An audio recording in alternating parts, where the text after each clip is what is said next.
आज हम बात करेंगे एलसीएम और एचसीएफ के बारे में। LCM least common multiple. Least common multiple और इसे हिंदी में बोलते हैं लघुत्तम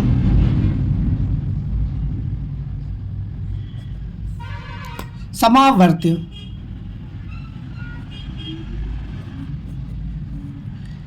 दूसरा है हमारा एचसीएफ, इसे बोलते हैं हाईएस्ट कॉमन फैक्टर और इसे हिंदी में बोलते हैं महत्तम समावर्तक। लीस्ट का मतलब होता है सबसे छोटा। क्या होता है? सबसे छोटा। और कॉमन का मतलब है हमारा उभयनिष्ठ। और मल्टीपल का मतलब होता है गुणज। इसका एग्जाम्पल लेके बिल्कुल भी बेसिक से समझाएंगे। गुणज। हाईएस्ट का मतलब क्या होता है बताइए? सबसे बड़ा। और कॉमन हमने बता ही दिया आपको, उभयनिष्ठ। फैक्टर का मतलब गुणनखंड।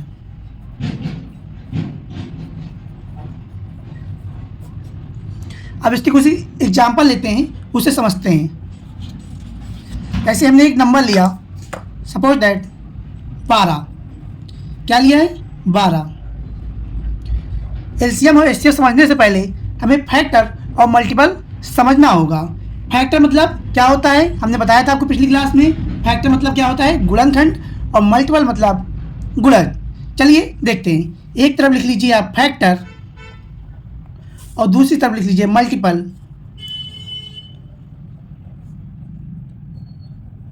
ओके, फैक्टर और मल्टीपल।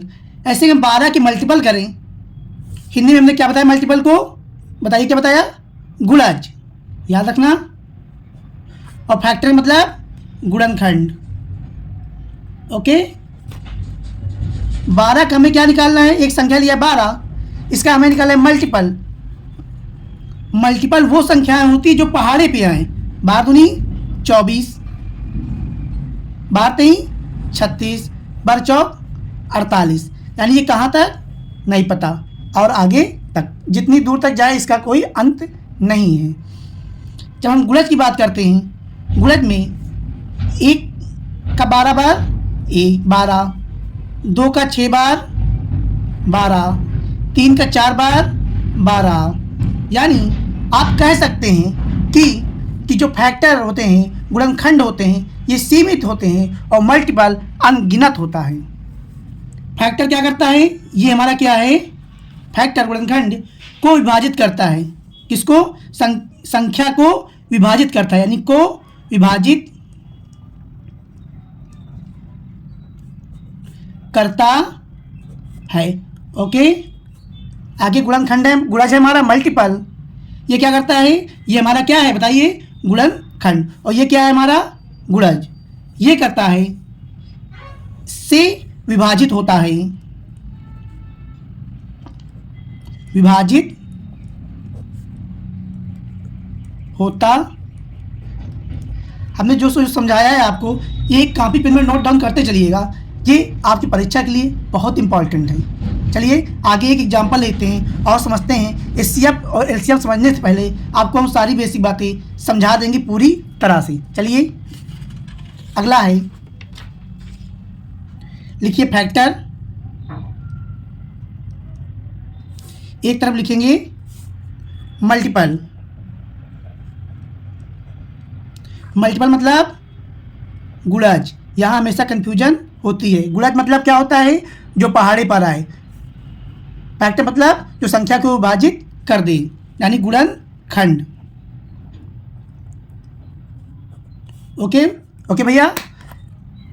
फैक्टर को और क्या कहते हैं? अपवर्तक कहते हैं। क्या कहते हैं? अपवर्तक। और गुणज को क्या कहते हैं? अपवर्त्य। ये सब बिल्कुल याद रखिएगा। हमने एक संख्या कौन सी लिया? 12। चलिए ये एग्जाम्पल है, इसे ट्राई करके देखते हैं। 12 लिया ना, 12 का पहाड़ा पढ़िए, मल्टीपल पहाड़े पे आते हैं ना, क्या होंगे? 12 दूनी 24, 12 तेईं 36, 12 चौक 48, 12 पन 60, यानी डॉट डॉट आगे तक होगा। ठीक, अब इसका हमें क्या निकालना है? गुणनखंड। क्या होंगे? 1 12, 2 का 6 बार, 3 का 4 बार। अब हम ये कह सकते हैं दोस्तों, हम क्या कह सकते हैं? हम एक चीज़ कह सकते हैं आपसे कि संख्या जो गुणनखंड होते हैं हमारे, ये संख्या से छोटे या बराबर होते हैं। क्या कह सकते हैं? संख्या से छोटे या बराबर होते हैं। जो हमारे गुणज होते हैं यानी मल्टीपल, ये संख्या के बराबर या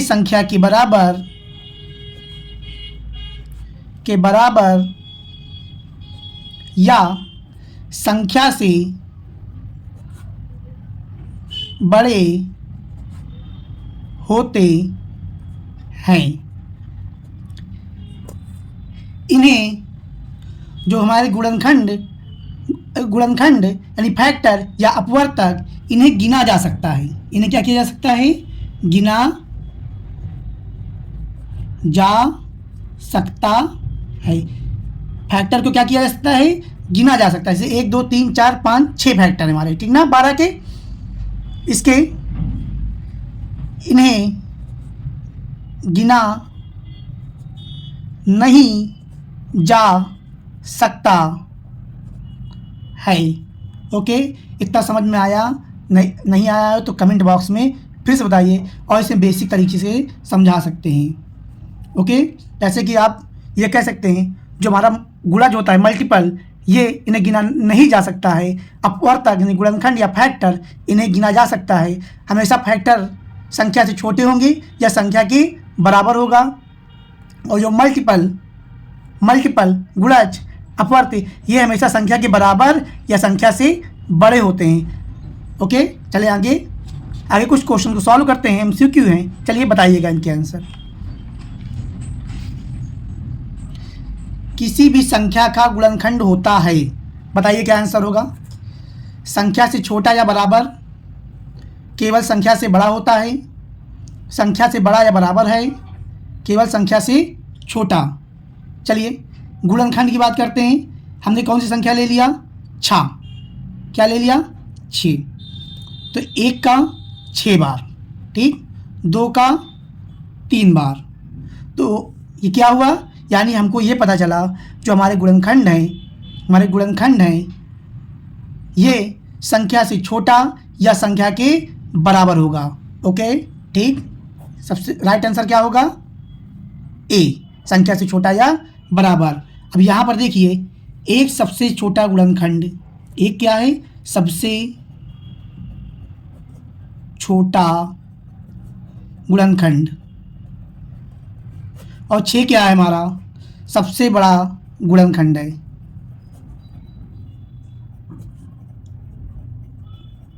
आया समझ में? ठीक, अब नेक्स्ट दूसरा एमसीक्यू है। किसी भी संख्या का गुणज होता है, बताइए। किसी भी संख्या का गुणज, क्या पूछ रहे हैं? गुणज होता है। केवल संख्या से बड़ा होता है, संख्या से बड़ा या बराबर होता है, केवल संख्या से छोटा होता है, केवल संख्या से छोटा या बराबर होता है। अगर आपको आंसर आ रहा हो तो कमेंट बॉक्स में बताइए। जैसे कि हमने लिया 6, अब किसकी बात करें? गुणज यानी मल्टीपल की बात कर रहा है, मल्टीपल ऑफ यानी नंबर इच की बात कर रहा है, यानी मल्टीपल की बात कर रहा है। तो मल्टीपल को हम क्या करते हैं? पहाड़ा पढ़ते हैं। 6 दूनी 12, 36 18, यानी इसका अंत नहीं है। तो हम कह सकते हैं, क्या कह सकते हैं बताओ? हम कह सकते हैं संख्या से बड़ा होगा, गुणज हमेशा संख्या से बड़ा होगा या संख्या के बराबर होगा, लेकिन संख्या से कभी छोटा नहीं होता है। यानी हमारा राइट आंसर कौन सा हो जाएगा? ऑप्शन बी, संख्या से बड़ा या संख्या के बराबर। तीसरा नंबर प्रश्न है हमारा, किसी भी संख्या का गुणनखंड होता है, बताइए।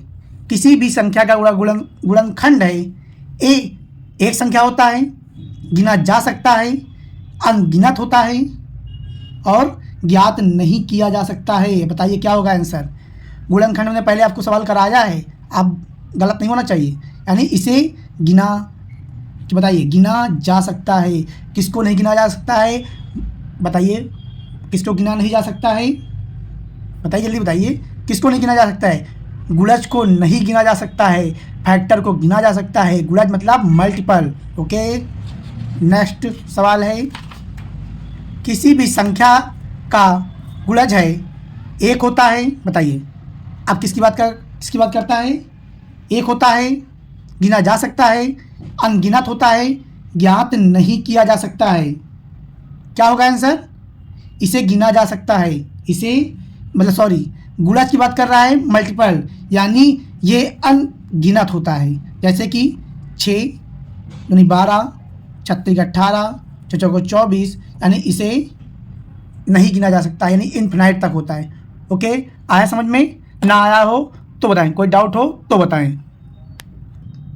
हमने मल्टीपल और फैक्टर के बारे में जान लिया है। अब हम एलसीएम और एचसीएफ को समझते हैं। चलिए, एलसीएम और एचसीएफ। एलसीएम मतलब लीस्ट कॉमन मल्टीपल।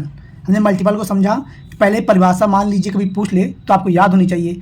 लघुत्तम समावर्ती वह सबसे छोटी, कैसी? वह सबसे छोटी और उभयनिष्ठ संख्या। कैसी संख्या? उभयनिष्ठ संख्या, जो प्रत्येक संख्याओं से पूर्णतः विभाजित है। हम एक एग्जाम्पल लेते हैं। देखिए, जैसे 12 और 15 मल्टीपल बताया था। मल्टीपल क्या होते हैं, बताइए, चलिए बताइए। मल्टीपल क्या होते हैं? यानी जो पहाड़ा में आए। 12 का पहाड़ा पढ़िए, 12 दूनी 24, 12 तेईं 36, 12 चौक 48, 12 पन 60, 12 छंग 72। यानी आप यहाँ कहीं तक भी जा सकते हैं। ठीक, सिर्फ 15 दूनी 30, 15 तेईं 45, 15 चौको 60, 15 बचे 75, 15 छक्का 90। ठीक, ओके। अब देखिए, हमें क्या निकालना था? हमने एलसीएम को समझाना है आपको। एलसीएम मतलब लघुत्तम समापवर्ती वह सबसे छोटी उभयनिष्ठ संख्या जो प्रत्येक संख्याओं से पूर्णतः विभाजित हो। इन दोनों में कॉमन देखिए कौन सी संख्या है? ये है हमारी 60। एलसीएम क्या होगा हमारा? 60। इसका निकालने का तरीका और है, वो हम बात को समझाएंगे। पहले आप ये बेसिक बातें को समझिए। ठीक, क्या होगा? 60 होगा। सबसे पहली बात इसने क्या कहा? लघुत्तम वह सबसे छोटी उभयनिष्ठ संख्या। सबसे छोटी तो यही है ना, यही है ना भैया? ओके, यही है। जैसे कि ये 12 के पहाड़े में 120 भी आता है। कितना आता है? 120 भी आता है। 12 दाम 120। ठीक, 15 अट्ठे 120 भी आता है। यहाँ पे 120। अगर हम ये वाली संख्या लेते हैं, ये वाली, तो हमारा क्या हो जाता? गलत हो जाता। कह रहा है, परिभाषा बता रही है कि सबसे छोटी उभयनिष्ठ संख्या वही लासा होगा। क्या होगा? वही लासा होगा। चलिए, अब कुछ एचसीएफ के बारे में समझते हैं। एचसीएफ क्या है? Highest common factor. फैक्टर मतलब बताइए क्या होगा? अब आप बताएंगे। फैक्टर मतलब क्या होगा? महत्तम समावर्तक वह सबसे छोटी, कैसी संख्या? वह सबसे बड़ी संख्या। ये हाईएस्ट कॉमन फैक्टर कर रहा है ना। वह सबसे बड़ी संख्या जो दी गई प्रत्येक संख्या, किसको? जो आपको संख्या दी गई, जो प्रत्येक संख्याओं को पूर्णतः, कैसी? पूर्णतः विभाजित कर सके। महत्तम समावर्तक वह सबसे बड़ी संख्या जो दी गई प्रत्येक संख्याओं को, कैसी संख्या? प्रत्येक संख्याओं को भाई पूर्णतः विभाजित कर सके। वही क्या है? हमारा एचसीएफ होगा। चलिए कुछ एग्जाम्पल देखते हैं, इसके एग्जाम्पल सॉल्व करते हैं। एग्जाम्पल कैसे सॉल्व करेंगे? संख्या लेते हैं। हमने संख्या लिया 12 और 15, वही पीछे वाली लेंगे। 12 और 15। फैक्टर मतलब क्या होता है? पीछे जाना। मल्टीपल मतलब आगे बढ़ना। फैक्टर मतलब पीछे जाना, मल्टीपल मतलब आगे बढ़ना। तो 1 का 12 हो जाएगा। ठीक, 2 का 6 और 3 का 4, यही तो होते हैं ना। हमने क्या संख्या लिया? 15। तो 1 15 बार 15। ठीक, 3 5 बार 5। हमें क्या निकालना है? एचसीएफ। एचसीएफ की परिभाषा क्या होती है? महत्तम समावर्तक वह सबसे बड़ी संख्या, कैसी संख्या? वह सबसे बड़ी संख्या जो दी गई प्रत्येक संख्याओं को पूर्णतः विभाजित करे। ऐसे इसमें कॉमन देखिए, इसमें कॉमन कौन सी हमारी संख्या? 3 है। कौन सी संख्या का मान है? 3। तो ये 12 को विभाजित कर रही है और 15 को भी विभाजित कर रही है, यानी हमारा एचसीएफ क्या हो जाएगा? 3। ये हमारा आंसर हो जाएगा। ठीक, फिर आगे चलते हैं। इनका अंतर है, एचसीएफ और एलसीएम का अंतर समझते हैं। एचसीएफ और एलसीएम का अंतर समझते हैं। चलिए समझिए अंतर, बताइए क्या होगा आंसर फटाफट। देखिए जो हम समझा रहे हैं इसको आप कॉपी पे में नोट डाउन करते रहिए। ठीक, ओके। जो ये परिभाषा लिखी है इनको हम एक एक आपको एग्जाम्पल के थ्रू भी समझाएंगे, बिल्कुल प्रूफ करेंगे। मासा दी गई संख्या, मासा दी गई किसी भी संख्या से कभी बड़ी नहीं होती। मासा कभी बड़ी नहीं होती, किसी भी संख्या से कभी बड़ी नहीं होती। हमेशा मासा जो दी गई संख्या है उससे छोटी होगी। एलसीएम, लासा दी गई संख्या में किसी से भी छोटा नहीं होगा। किसी से भी क्या नहीं होगा? छोटा नहीं होगा। ये तो बड़ा होगा, ये तो बड़ी वाली संख्या के बराबर होगा, या तो उससे बड़ा होगा। मासा दी गई सभी संख्याओं में सबसे छोटी या उससे भी छोटी होती है। ठीक, ये एक एक पॉइंट याद रखना। लासा सबसे बड़ी संख्या, लासा सबसे बड़ी होगी या उससे भी बड़ी संख्या होगी। तो सबसे बड़ी संख्या होगी या उससे भी बड़ी होगी। चलिए हम एक एक करके आपको समझाते हैं। आइए, एचसीएम और एलसीएम। ठीक, हमने कुछ संख्याएं ली 12, 15, 20। ठीक, देखिए एलसीएम क्या होता है बताइए। एलसीएम ये तो 20 होगा। समझिए सबसे बड़ी के पास जाइए। 20 क्या 12 20 को काट रहा है? 15 20 को काट रहा है? नहीं काट रहा है ना। जैसे देखिए एक संख्या लिया 25, 20 और 100। इसका एलसीएम निकालना है तो देखिए 25 20 को काट रहा है, 25 20 को, 25 100 को काट रहा है। हाँ, बड़ी के पास चलेंगे, बड़ी किसके पास जाएंगे? 100 के पास। 25 100 को काट रहा है। ठीक, 20 100 को काट रहे हैं, दोनों काट रहे हैं। एलसीएम क्या हो जाएगा हमारा यहाँ पर? 100। ठीक, जैसे ये है। अब किसके पास जाएंगे? 12 20 के पास। काट रहा है? नहीं काट रहा है। 15 काट रहा है? नहीं काट रहा है। तो 20 का टेबल हम पढ़िए, सबसे बड़ी के पास चलिए। बड़ी सबसे बड़ी कौन सी है? 20। 20 का गुना 40। ठीक, 12 40 को काट रहा है? नहीं काट रहा है। नहीं काट रहा है ना। 15 40 को काट रहा है? नहीं। फिर हम कहाँ जाएंगे? 60 के पास। 12 60 को काट रहा है? हाँ काट रहा है। 12 5 60। 15 60 को काट रहा है? काट रहा है। 15 चौको 60। 20 60 को काट रहा है? हाँ काट रहा है 60। यानी हमारा एलसीएम क्या हो जाएगा? जो सबसे कट जाए ये क्या हो जाएगा? 60। एलसीएम 60। ठीक, अब एचसीएफ के बारे में आते हैं। ऐसे कि देखिए 12 15 20 का एलसीएम निकालेंगे तो क्या होगा बताइए। पहले चलिए एक छोटा सा इधर समझ लीजिए आप। जैसे 6 12 हमने आपको पीछे परिभाषा समझाया था ना, उसी लिए ये लिख रहे हैं। 18 एचसीएफ में लिखा था ये तो या तो सबसे छोटी होगी या उससे भी छोटी संख्या होगी, लेकिन छोटी सबसे बड़ी या सबसे छोटी से बड़ी संख्या नहीं होगी। जैसे 6 12 18 सबसे छोटे के पास, एलसीएम में सबसे बड़े के पास चलते हैं और एचसीएफ में सबसे छोटे के पास। ठीक, सबसे छोटा कौन सा है? 6। 6 12 को काट रहा है? कट रहा है। 18 को काट रहा है? 18। यानी हमारा एलसीएम क्या हो जाए? एचसीएफ क्या हो जाएगा? 6। ऐसे कि इसका लेते हैं, किसका लेते हैं? 12 का। सबसे छोटे के पास गए 12 15 20 में एचसीएफ देखते हैं क्या होगा। 12 15 20 का एचसीएफ देखते हैं। सबसे छोटे के पास जाना है ना एचसीएफ पे। सबसे छोटा कौन सा है? 12। 12 काट रहा है 15 को? नहीं काट रहा है। नहीं काट रहा है ना। 6 काट रहा है 12 को, इससे छोटा 12 काटने वाला 6। 6 दूनी 12, नहीं 15 को नहीं काट रहा है। फिर 3 काट रहा है, 3 बचे, 6 तो छोटा 3, 3 बचे 15 20। यानी ये सभी संख्याएं नहीं काट रही हैं। इसका मतलब ये हुआ, क्या हुआ? इसका मतलब ये हुआ इसका एचसीएफ होगा, इसका एचसीएफ होगा 1। ये सभी नहीं काट रहे, इसका एचसीएफ क्या होगा? 1। यानी कोई एक दूसरे को संख्याएं नहीं काट रही हैं। ठीक, इसका ना काटे उसका एचसीएफ कितना होगा? 1। आंसर 1। ठीक, ये भी आपको समझाएंगे आगे। चलिए आप देखते हैं कुछ और प्रश्न।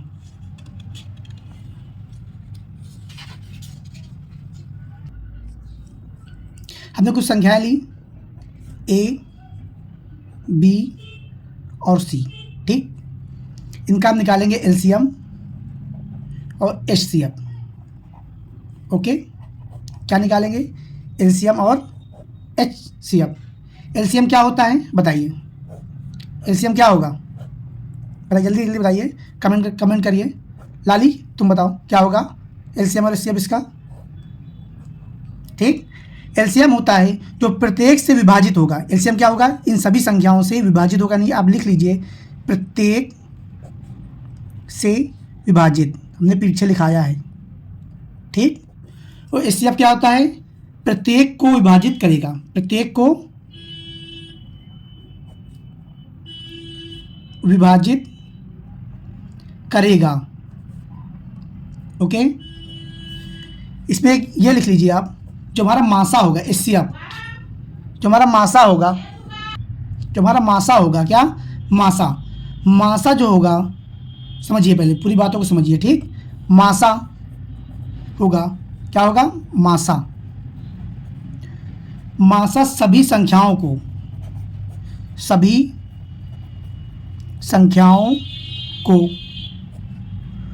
उनके लासा को, ठीक, किसके? उनके लासा को, उनके योग को, ये सब आपको प्रूव करके दिखाएंगे।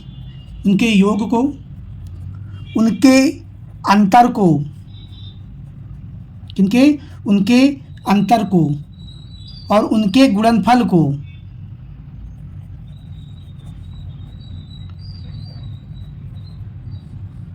गुणनफल को प्रत्येक को विभाजित करेगा। किसको? प्रत्येक को विभाजित करेगा। एक एक पॉइंट हम आपको प्रूव करके दिखाएंगे। ठीक, मासा क्या होता है? बताइए।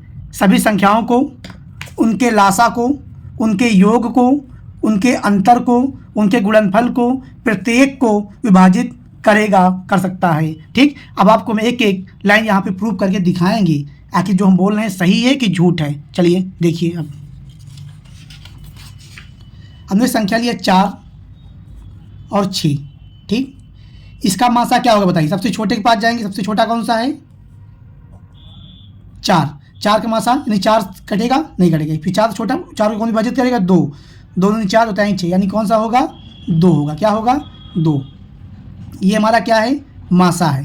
ठीक, मासा। इनका एलसीएम क्या होगा? कहाँ जाएंगे? 6 के पास। 6 सबसे बड़ा है, 6 का पहाड़ा पड़ेंगे, 6 दूनी 12, नहीं 4 नहीं काटता, यानी 12 को 4 काट देगा। नहीं, ठीक, एलसीएम क्या हो जाएगा?